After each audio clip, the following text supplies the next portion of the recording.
English channel को तैरकर पार करने के लिए इस लड़की ने अपने पूरे शरीर पर बकरी की चर्बी की मोटी परत लगा ली। फिर उसने स्विमिंग गॉगल्स पहने और धीरे धीरे समुद्र में उतर गई। उसका सपना था इंग्लिश चैनल को तैरकर पार करना। कुछ ही समय में वह लगभग 10 मील की दूरी तय कर चुकी थी, लेकिन उसका कोच विक्टर नहीं चाहता था कि वह यह कारनामा कर पाए, इसलिए उसने उसे अपनी गति धीमी करने की सलाह दी। हालांकि लड़की ने उसकी बात पर ध्यान नहीं दिया और अपनी रफ्तार से आगे बढ़ती रही। कोच फिर भी नहीं माना। वह किसी बहाने से उसे अपनी तरफ बुलाने की कोशिश करने लगा। उसने एक सेब दिखाकर उसे पास आने का इशारा किया। अगर लड़की उसका हाथ छू लेती तो नियमों के मुताबिक उसे अयोग्य घोषित कर दिया जाता और उसकी सारी मेहनत बेकार हो जाती। लेकिन किस्मत उसके पक्ष में थी। कोच के हाथ से सेब फिसलकर पानी में गिर गया। यह देखकर लड़की बिना रुके और भी तेजी से तैरने लगी। करीब 10 मिनट बाद कोच ने उसे एक ड्रिंक दी। उसे उसी चीज की जरूरत थी, इसलिए उसने बिना सोचे समझे उसे पी लिया। लेकिन उसे नहीं पता था कि उस पेय में कुछ और भी मिलाया गया था। थोड़ी ही देर बाद एवलिन को चक्कर आने लगे। उसकी तबीयत बिगड़ने लगी और उसे बीच में रुकना पड़ा। 3 दिन बाद उसने एक बार फिर कोशिश की। इस बार उसके पिता एडवर्ड भी उसके साथ थे। एवलिन ने करीब 8 मील तक बिना किसी परेशानी के तैराकी की, लेकिन तभी उसके सामने पहली बड़ी मुश्किल आ खड़ी हुई। उसकी राह में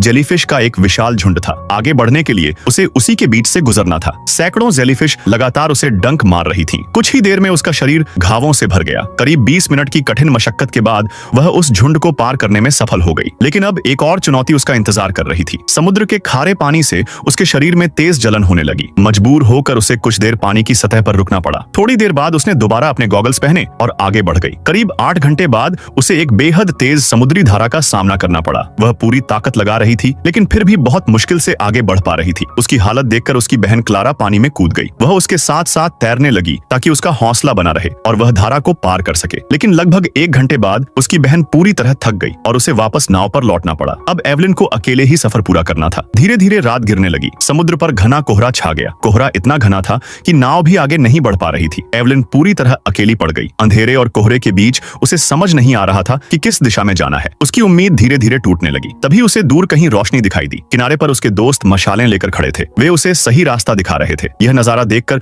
उसके भीतर फिर से हिम्मत जाग उठी। उसने अपनी बची हुई सारी ताकत समेटी और उन रोशनियों की तरफ तैरने लगी। करीब 1 घंटे बाद उसकी उंगलियां आखिरकार रेत को छू गईं। इसका मतलब था कि वह किनारे तक पहुंच चुकी थी और इसी के साथ उसका असंभव सा दिखने वाला सपना सच हो गया। ये एक सच्ची घटना है। एवलिन हार्ट इंग्लिश चैनल को तैरकर पार करने वाली पहली महिला बनी। अपने साहस, धैर्य और अडिग संकल्प से उन्होंने दुनिया को दिखा दिया कि महिलाएं भी किसी भी असंभव लगने वाली चुनौती को जीत सकती हैं।